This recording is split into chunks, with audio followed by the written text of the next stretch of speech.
Oops. Well, I suppose that cut out at a relatively appropriate time. Didn't realize I had 15-minute limits. So anyway, only a few slides left here, so let's keep cruising. Federalists, they wanted ratification of the Constitution. That was their goal. They felt that the failures of the Articles of Confederation warranted a stronger federal government, and so they felt comfortable with the Constitution. And so what they end up doing is writing what are known as the Federalist Papers. And basically those are 85 essays, and we're going to look at some of them. We've looked at some of them in the past. I got a cousin that's studying political science at Michigan State. She said she read almost all of them this semester. So if you choose to go into political science, there's a good chance you'll read more of them. Anyway, 85 essays explaining the Constitution and sort of justifying its ratification. And the main three authors are Alexander Hamilton, James Madison, and John Jay. Hamilton writes 51, Madison writes 29, and Jay writes a wimpy 5. Granted, John Jay did get sick during this process. I won't get into the Federalist Papers in a lot more detail. But again, they felt that the failures of the Articles of Confederation warranted a strong central government. The Anti-Federalists, kind of countering the Federalists against the Federalists, they were not super thrilled by the Constitution. They felt that the states needed more powers. You may notice Federalist, the root of that would be federal. They feel it is too strong a federal government. And so their main concern is that there's no guarantee of individual rights and individual freedoms. And the Federalists are saying, look, almost all the states already have their own Bill of Rights, so why do we need to do that? And the Federalists are like, no, that's not good enough. We need to have it guaranteed at the federal level. And they also felt that there was a limited amount of power specifically given to states. And we'll get into that side of things a bit more when we look at the Bill of Rights. So the two are not super thrilled going either way. And so what do? Something our government today seems to be unable to do. They compromise, and their compromise is the Bill of Rights. And you may have heard of this. It's the first 10 amendments to the Constitution, and it guarantees both individual freedoms along with state freedoms. And so the Bill of Rights is pretty significant in our day-to-day lives as it guarantees our individual rights. And so these are the Bill of Rights. I'm not going to go into a lot of detail. You can kind of read them, and we'll talk about them more when we get into civil rights and civil liberties. And that video there is a pretty sweet rap video about the Bill of Rights. Anyway,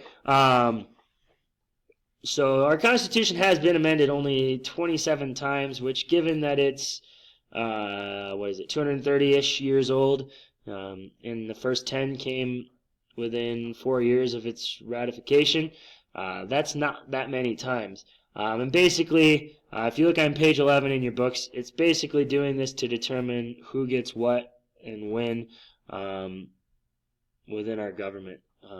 So the First Amendment guarantees you the freedom of speech, religion, press, petition, and assembly. A good acronym to help remember that is RAPS, and this is the condensed version. Second is the right to bear arms. Then we have housing and quartering soldiers during peacetime. That was something the British were forcing the colonists to do. Where am I? Protection from illegal search and seizure, the Fourth Amendment. Tad will come talk with us about that more next semester. That is an extremely important, arguably your most important.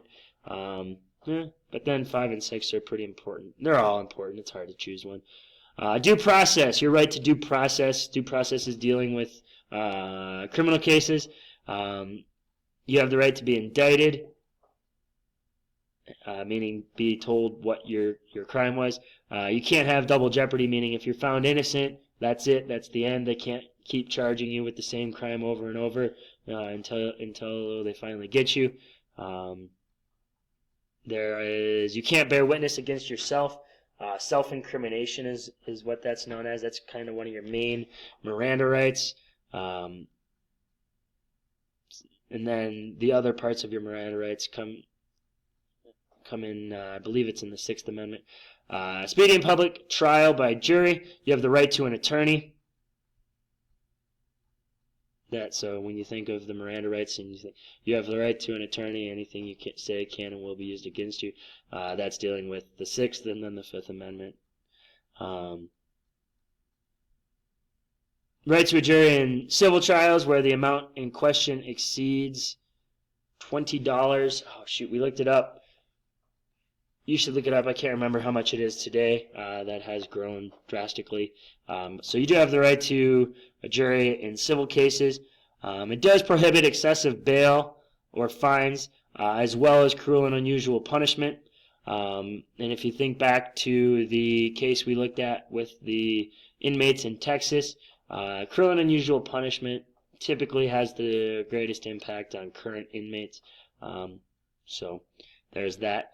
Number 9, I really like the 9th Amendment. Basically, it's saying just because we didn't say you have or don't have this right means that you have the right.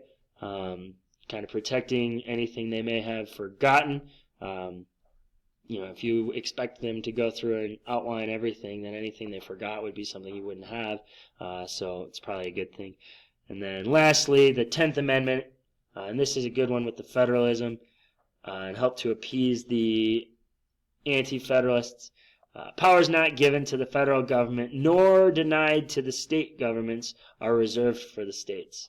So if the Constitution doesn't specifically say federal government, you have the power to do this, or it doesn't say state governments, you cannot do this, then that power is reserved to the states.